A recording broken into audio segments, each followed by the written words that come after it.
is we normally just write platelets, but you can put platelets because it's a bunch of them stuck together. And then if you look on page, look at the top of page 7. See where it says never let monkeys eat bananas? What that tells you is that if I count 100 white blood cells, the one I will see the most of is a neutrophil. The next one I'll see the most of is a lymphocyte. The next one is a monocyte. Then an eosinophil and a basophil. Up in the corner somewhere, I need you to write this down. If the word ends in "phil," it is a granular, or in there you'll see granulocytes and agranulo.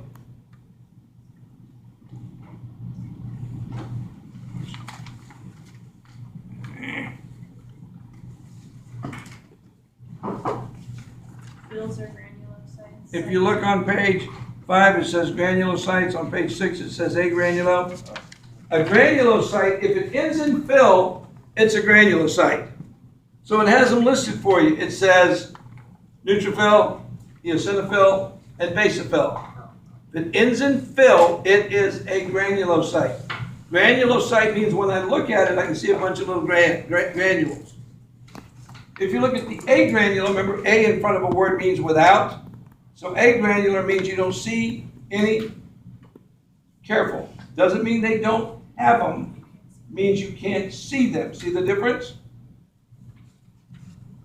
If it ends in cyte, C-Y-T-E, then it is an agranulocyte. Okay? Ends in "phil," it's a granulocyte. Ends in cyte, it's an agranulocyte. So, when we look at this one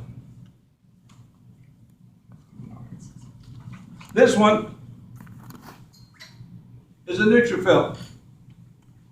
When you look at it, see how that nucleus is lobed? It's got 3 little lobes to it. Now, in fact, as it gets older, it can have up to 8 lobes. When it starts out as a young one, it's just a band. And so we'll call it a polymorphonuclear neutrophil. We'll call it a segmented neutrophil. But this is a neutrophil. And you can see the little teeny tiny kind of pinkish reddish dots. Okay, and I'll pass these around so you can look at them. So this is a neutrophil.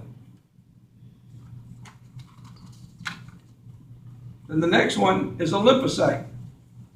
The significant thing about a lymphocyte, huge nucleus. In fact, it almost takes up the whole cell. The lymphocyte is the smallest of the white blood cells, but they're also the ones that live the longest. So this is a lymphocyte. The nucleus almost takes up the whole cell. You can see a few little granules, but not many. So this is an agranulocyte. This is a monocyte. It's a monster cell. It's a huge cell. If you look at the nucleus, it looks kind of kidney-shaped. Okay? So this is a huge cell, and it's a monocyte. It doesn't spend very much time in the blood. Most of the time what it'll do is it'll leave the blood and it'll go into the tissue. And we find it in the liver and in the lungs, in the spleen, and then it becomes a macrophage.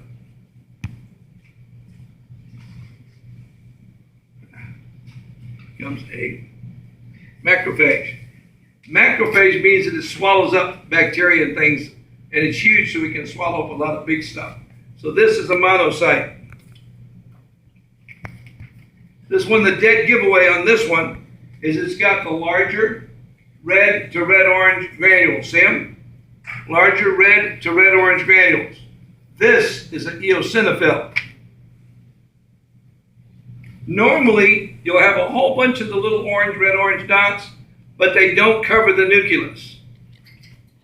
Then it brings me to the basophil. It's got those black to blue-black granules. So the way I usually remember it is black, blue, black, it's a basophil. Okay. This one, we don't have very many of. In fact, we have less than 1%. But the basophil has those black dots, those black granules, and they are so many most of the time they completely cover, you can't even see the nucleus. So on these, at least for the lab tests, you have to be able to look at them and identify. Got it? Now, I think they're already loaded up in StudyWiz. If not, I'll load them up. They are. Yeah. Okay, so you can look at them on StudyWiz.